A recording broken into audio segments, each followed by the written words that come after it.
Hello મિત્રો, રાધે કૃષ્ણ. હાલો, સવારમાં આવી ગયા છે વાળીએ ને આપણે આજે ગુવાર પકવવા મૂક્યો તો એ વાઢવાનો છે. આજ પાકી ગયો છે, હવે પીળી સિંગો થઈ ગઈ છે. આ ચાયરે વાઢવાની છે, ભીંડો ને બધું વાઢવાનું છે આજ.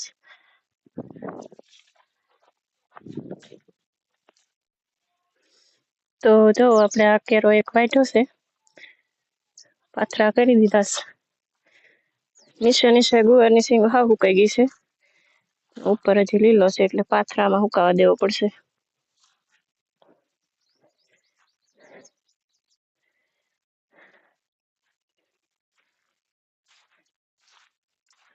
આપણે જાહેરમાં દાણા ચડી ગયા છે ને જાહેરે વાઢી નાખવાની છે આજ. કટર આવે છે, જો થોડીક વારમાં આવશે તો વઢાઈ જશે આજને આજ.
બે કેરા આ બાજુ, બે કેરા ઓલી બાજુ, 4 કેરા મીઠા છે ને આમ મેન ખેતરમાં જો કોકે હળગાવ્યું છે, ધુવાળો દેખાય છે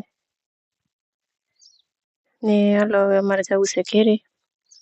4 કેરા વઢાણા છે, આવી પટ્ટીઓ ભેગી કરવા નથી જાહેર પાસેથી, એટલે 4 જ વઢાણા છે.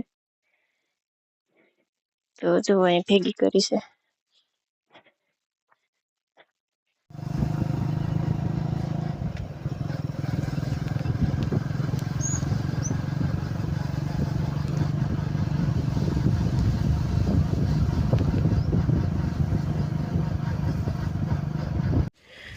બપોર પછીના 3 વાગી જશે ને અમે આવી ગયા છીએ વાડીએ પાછા ને. આપણે ફાઇનલી જાહેર વઢાઈ ગઈ છે. કટર આવ્યું હતું સવારમાં.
બીજા દિવસે બધો ગુવારે વઢાઈ ગયો છે અને ભીંડોએ વાટતા હતા અને 2 કેરા રહ્યા છે અને જાહેરના પૂળાએ વળી ગયા છે.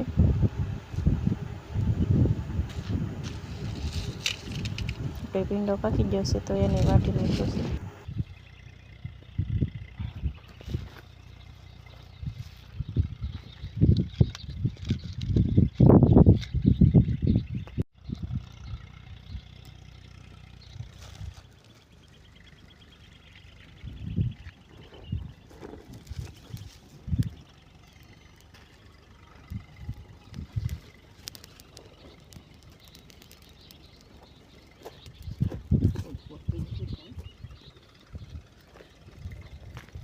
આપણે જે મરસી હતી વાવેલી ઉકાઈ ગઈ છે, હવે એને હળગાઈ નાખીએ.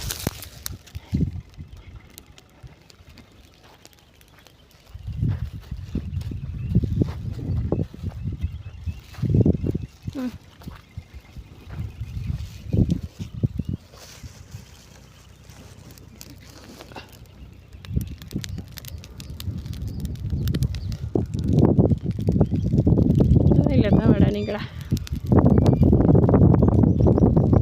પવન વિડમો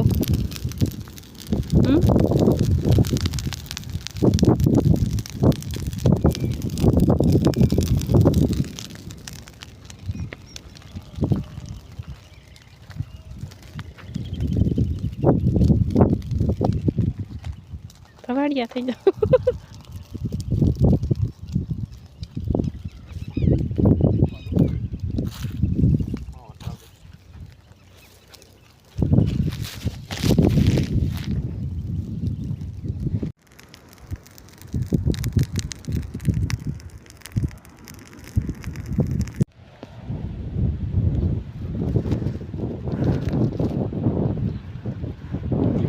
આ છે ગાજરનું બી. આપણે ગાજર થતા તો ગાજર 2-3 પકવી દીધા હતા બી હાટું.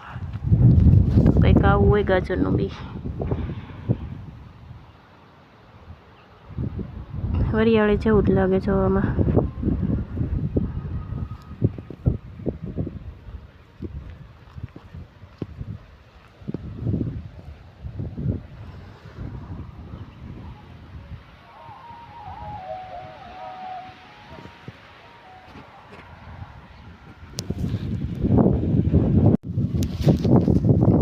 પકી જતું એટલું તો આપણે વાટી લીધું છે.